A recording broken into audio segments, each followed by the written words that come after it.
One day, you're the favorite son with a fancy coat. The next, you're in a dark pit, sold by your own brothers. Betrayal is just the first door that slams shut. But a twist of fate lands you in an Egyptian palace. You go from prisoner to Potiphar's most trusted manager. Everything is restored, even better than before. Then another door slams, harder than the first. A false accusation. A violent rage. Now you're in a dungeon, lower than you started. How do you read God's plan here?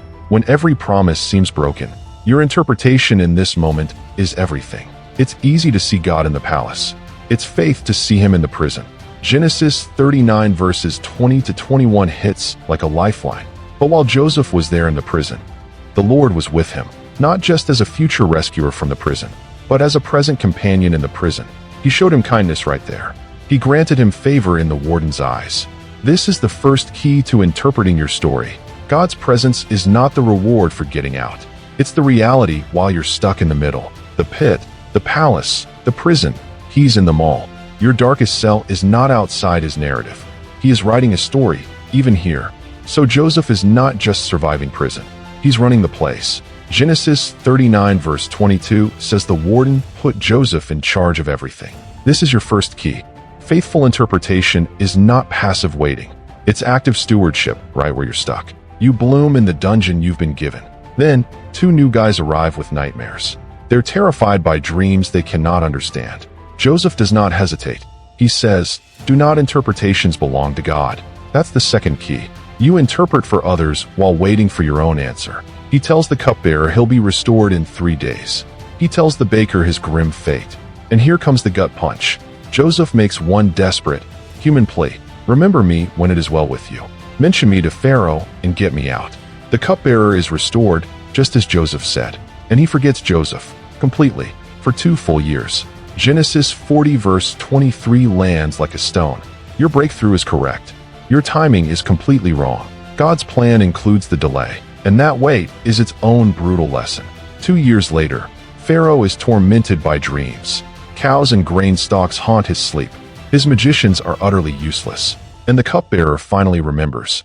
There is a Hebrew in the prison, Lord. Joseph is rushed from the dungeon. He gets a shave and new clothes. He stands before the most powerful man on earth.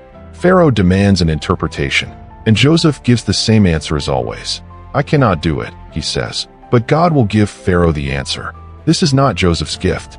It's a divine partnership. He reveals the meaning. 7 years of incredible abundance are coming.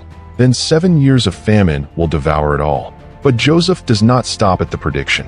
He offers a God-given strategy. Appoint a wise man to store 1/5 of the harvest. Manage the surplus to survive the shortage. Pharaoh sees it instantly. Can we find anyone like this man? The prisoner becomes the prime minister. The vizier's seal is placed in his hand. This is the spectacular, overnight turnaround. But the real purpose is only now visible. Years later, Joseph will name it for his brothers. "You intended to harm me," he says. "But God intended it for good, to accomplish the saving of many lives." That's the master key to interpreting your life. God weaves a redemptive thread through every betrayal, through every false accusation and season of waiting. What looks like chaos is a rescue mission in disguise. So what is a divine delay actually made of? Let's break down Joseph's prison into 3 parts. First, unjust circumstances. This was not punishment for his sin. Potiphar's wife lied. He was betrayed and forgotten. Your prison might feel equally unfair. A loss you did not cause.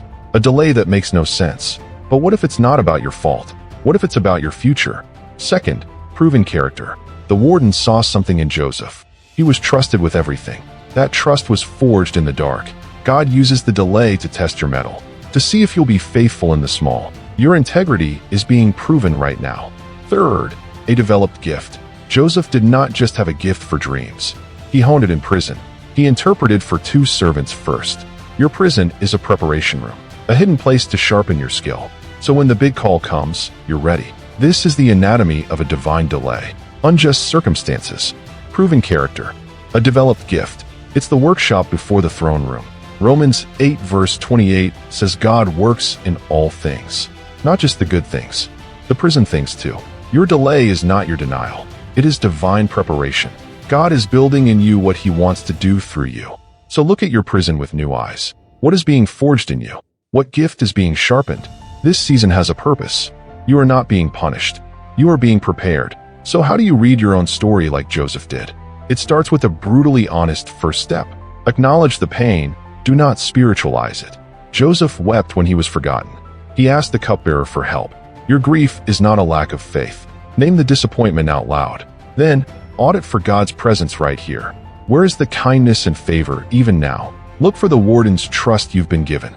What responsibility are you stewarding today? It might be a skill, a relationship, a quiet integrity. This is the evidence God is still with you. Finally, align with the redemptive goal. Ask one piercing question. Your prison might be teaching you administration. Your silence might be deepening your compassion. Your hardship is a workshop, not a waste. You are being shaped for a future you cannot see. This lens finds its perfect focus in Jesus, the ultimate interpreter of God's plan. His unjust suffering led to the salvation of many. Your story is not over. This chapter is never the final word. Start reading your circumstances differently today. Don't see a dark cell as the verdict. See it as a single verse.